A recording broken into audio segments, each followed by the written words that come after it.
John Butler here, and my guest today has written a very interesting book.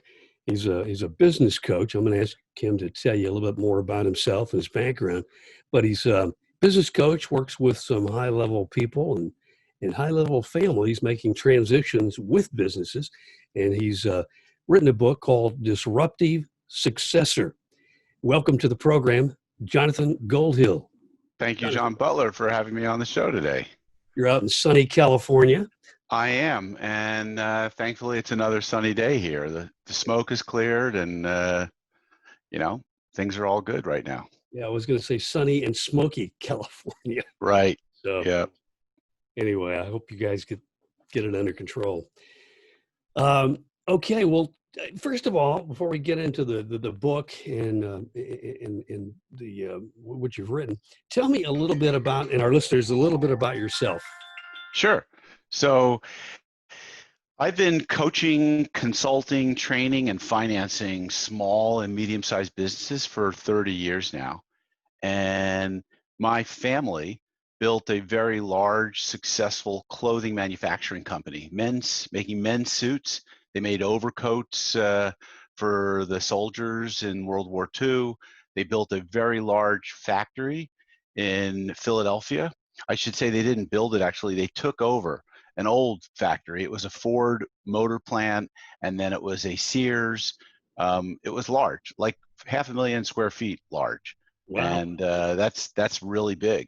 And Yeah. so I would have loved to have had an opportunity to been a fourth generation business owner, family member in that company, but there weren't really enough third generation family members that wanted to participate. So they ended up selling it. My grandfather and his brothers continued to operate it for the next 20 years. And in 1986, by the time things were really starting to move offshore, they basically just shuttered their doors. But a hugely successful company and afforded me with some freedom. So in my 20s, I was kind of able to move to California and explore life as a 20-year-old only should. And I think by the time I was settling into my late 20s, I was back in business school getting an MBA. And then I never looked back. I've been a consultant to entrepreneurial businesses, small businesses ever since, believing that small businesses would be the last people to be able to change the world. Like if everyone could just have that freedom that my family was able to create in their business, in their lives, that how great that would be. And so my family was very philanthropic because of their success. And part of my giving back was like starting to help small businesses. So I spent 10 years running and building an economic development center that really helped a lot of disenfranchised businesses that were located in poor neighborhoods. And so that's kind of how humble beginnings, but it's been a long train ride and still enjoying it. Well, and I think you're exactly right about people who are able to run their own business. There's a sense of freedom to it. I mean, there's a lot of it that ties you down, Yes. and restricts your freedom. But overall, there's a sense of freedom, and you cut your own path. Yep. So when I first started coaching, John, it became clear to me that I needed to deliver a set of materials that would speak to a lot of people. Yes. And I was speaking to people whose entrepreneurial dream had warped into an entrepreneurial nightmare. And that is the joke was they had a job which Yeah. stood for just over broke, and they didn't have a business that ran without them, right? It Right. didn't, it required their daily presence, their daily perspiration, problem solving, persistence. And my goal was like, hey, if you stop thinking small, you can build a business that is systems dependent and not you dependent. And that's been kind of my goal ever since for the last 20 some odd years. Well, having started several businesses, that's a valuable thing to give them, a valuable resource, because that's exactly what happens. The business starts running you and devours you sometimes. So if you have a good system in place, you can back away and see the big picture a little bit and run it better, hopefully. And of course, the big secret too is attracting the right people to work with you. 100%. And I'm sure, as someone who started several businesses, that you know this all too well, right? So if you have to be there every single day to fix everything, it really ties you down. You're not creating a life of freedom. You've created a great job where you're spending countless hours and maybe not making that much money. Yeah. So I believe, I'm a real big believer, John, in hire the best talent you can, create them with the most rewarding, the most challenging, the most stimulating environment, pay them a bit better than what you could even afford or what the market would command. And a great employee will deliver what 2 or 3 good employees sometimes can deliver. So right, sound familiar, huh? Exactly. Yeah. So when you let's say you've been successful, you've built up your business like your ancestors did, Mm-hmm. and so it's time. You're getting older, and it's time for transition. Probably the younger people taking over the business, the younger people in the family, probably going to have a different leadership style from the founder, and that often creates a real rub if the founder's still alive. Yeah. Yes, very much so. So let's talk about that a little bit. So we see a lot of different possibilities here, right? We see if the founder, I'm just going to assume for a moment the founder is a father, is a male, and that let's just say it's a daughter that's taking over the business. But the father's got a certain way of doing business. He's going to have to recognize that in order for him to have any kind of success, there's got to be some succession, and that the leadership potential and capability of that daughter needs to be developed. And I think that the really wise founder recognizes that, hey, I can't really teach my kid what they need to know. I can teach them about the business. I can introduce them to the customers. I can show them how I did things, but I have to let go. I have to learn to release and let them develop their own leadership style. And so that's where I've come in as a coach. I've been picking up these clients who are second generation people who are like, I don't have a roadmap. I know how my dad did it, but that doesn't work anymore. Like, we need technology. We need tools. We need, he didn't do any planning. His purpose was just to put food on the table. Like, I've got a bigger purpose here, and I've got a different purpose. I need to discover that. And so that's one of the possibilities. The other possibility is where the old man, and I'm going to call him the old man, he doesn't let go, and he doesn't want to let go.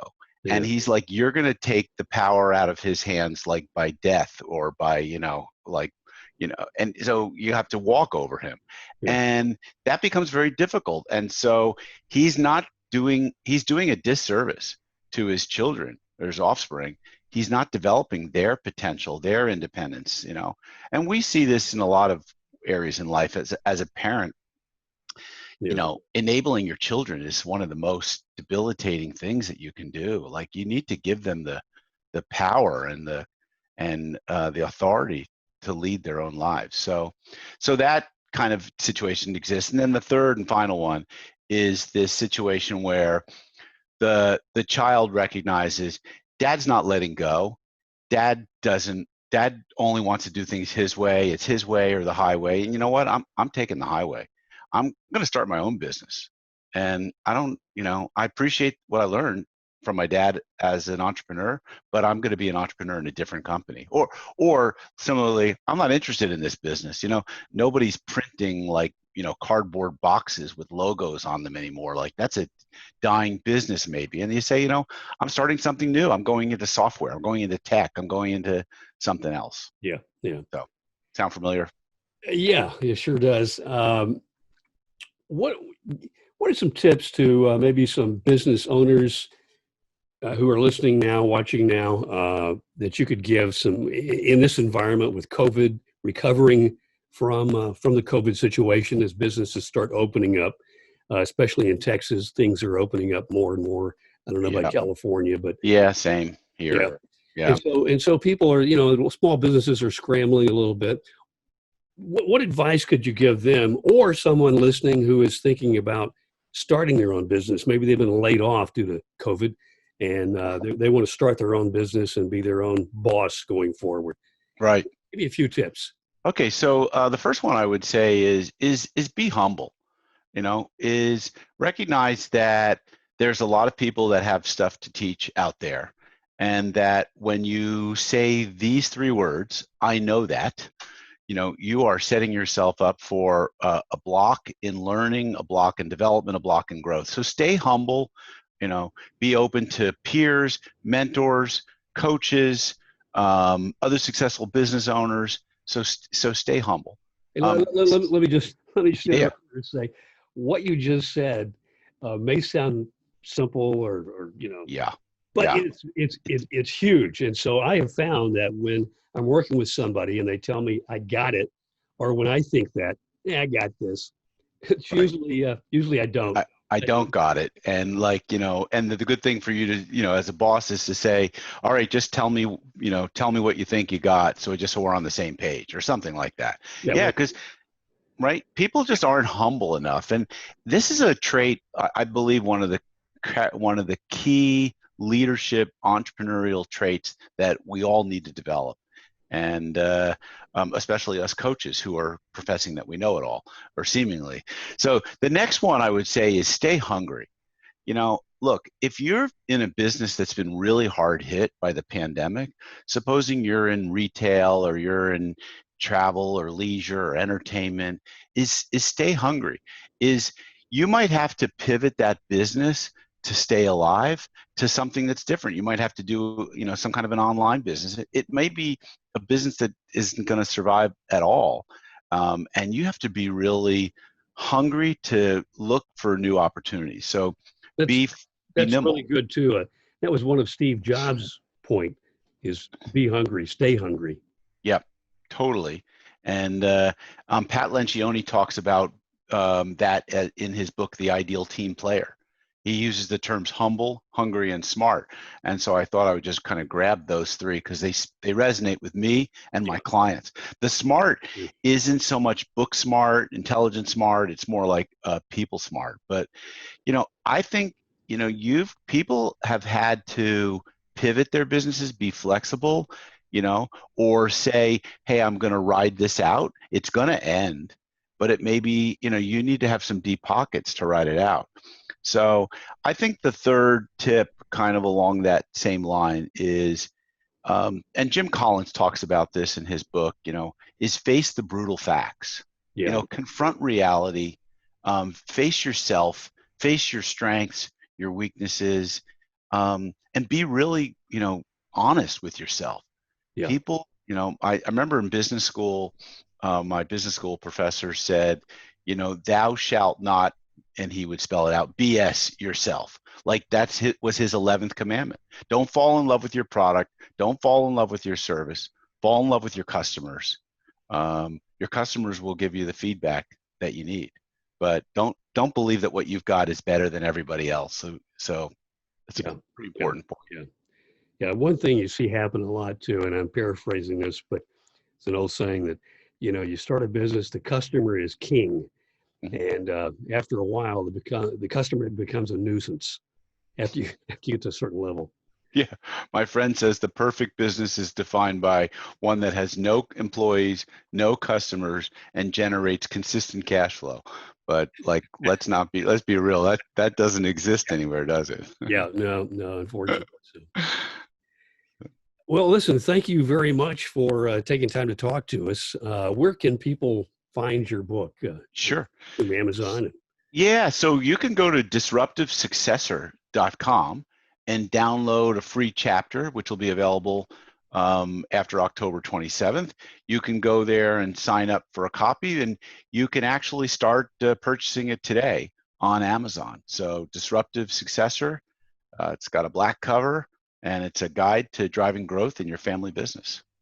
Jonathan, hey, thanks for taking time to talk to us today, and we appreciate the advice. Thanks, John. Thanks for having me on the air with you. Take care.